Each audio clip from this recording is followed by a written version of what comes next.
The moment Jin's eyes filled with tears was not a staged confession nor a dramatic performance.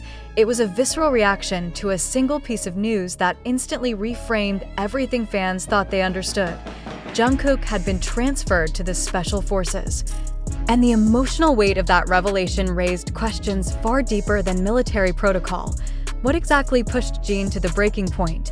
As the eldest member of BTS, Jin has long been perceived as emotionally steady, humorous, under pressure, and quietly protective of those younger than him. Public vulnerability has never been his default language. That is precisely why reports of his emotional reaction following news of Jungkook's reassignment struck such a powerful chord. This was not sorrow without context. It was concern sharpened by responsibility, layered with fear, and amplified by the knowledge of what the Special Forces represent: heightened physical demands, intensified discipline, and an environment that tolerates no weakness. Jungkook's transfer did not land as a simple administrative update. Within military culture, such a move signals escalation of expectations, exposure, and risk. For someone who has lived under relentless public scrutiny since adolescence, the psychological shift alone can be jarring. Jin, who has watched Jungkook grow from a teenage trainee into a global figure, reportedly sensed something unsettling beneath the surface. It was not the transfer itself, but the tone behind the news, the pauses, the restraint, the unspoken weight that reportedly unsettled him. Observers close to the situation suggest Jin replayed the conversation repeatedly, attempting to decode what Jungkook could not or would not say outright. The Special Forces demand emotional containment as much as physical endurance. For Jin, the fear may not have been about capability, but isolation. What happens when someone accustomed to constant support is suddenly required to endure in silence? What happens when resilience becomes a requirement rather than a choice? The reaction from fans was immediate and intense. Social media flooded with messages of solidarity, concern, and unanswered questions.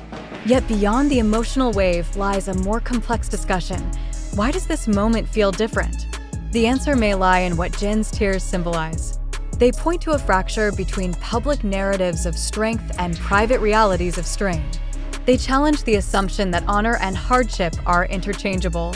They force us to ask whether admiration for endurance has blinded us to the cost of it. Importantly, no official narrative has clarified the circumstances surrounding the transfer, and speculation thrives in that absence. That vacuum fuels anxiety, but it also demands caution. Are we interpreting emotion as evidence? Are we mistaking concern for confirmation? Or are we witnessing a rare glimpse into the limits of even the strongest bonds? What is undeniable is that Jin's reaction reframed the story.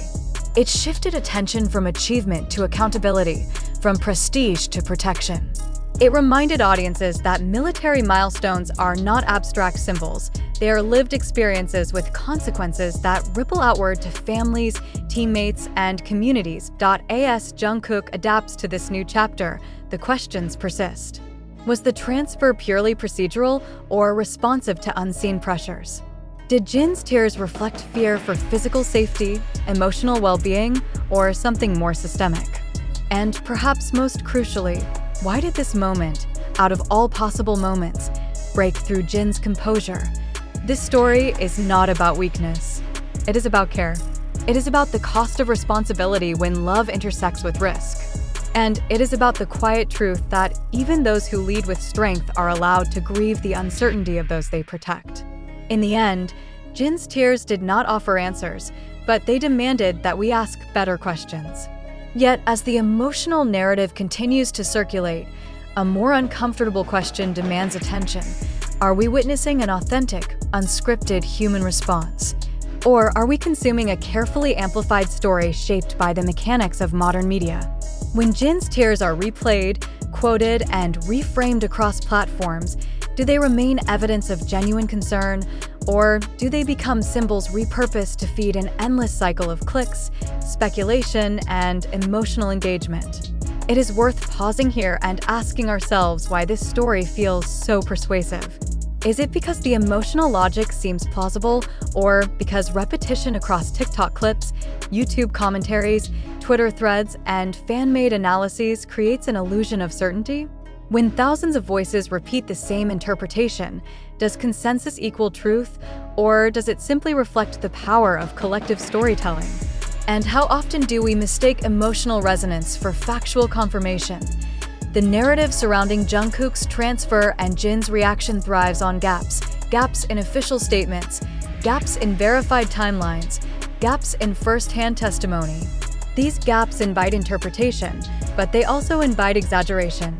Are we filling silence with careful analysis, or are we projecting our fears, hopes, and protective instincts onto fragments of information?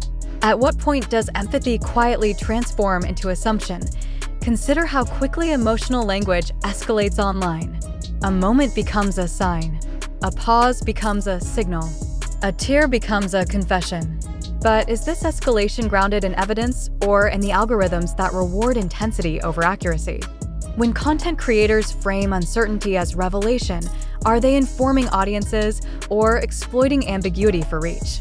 And when we share such content, are we participating in awareness or in amplification without verification? This does not mean the emotions involved are false. Jin's concern may be real. Jungkook's challenges may be real. But acknowledging that possibility does not absolve us from asking harder questions. What do we actually know, and what do we merely feel? Where does documented fact end, and where does narrative construction begin? If this story were stripped of music, dramatic thumbnails, and emotionally charged captions, would it still stand with the same authority? We must also confront our own role as audiences. Why are we drawn to stories of suffering behind success? Is it because they humanize idols, or because they validate our suspicion that perfection is always a lie?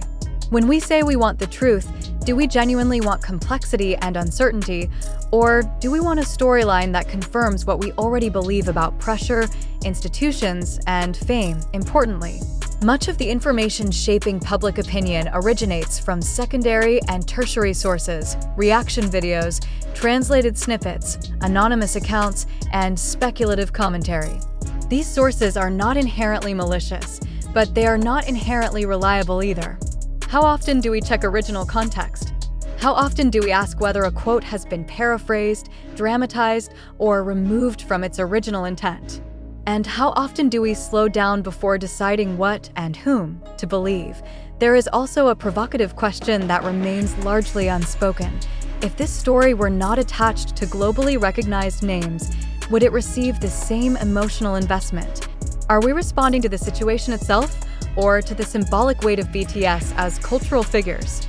In other words, are we engaging with reality or with mythology shaped by fame? Skepticism, in this context, is not cynicism.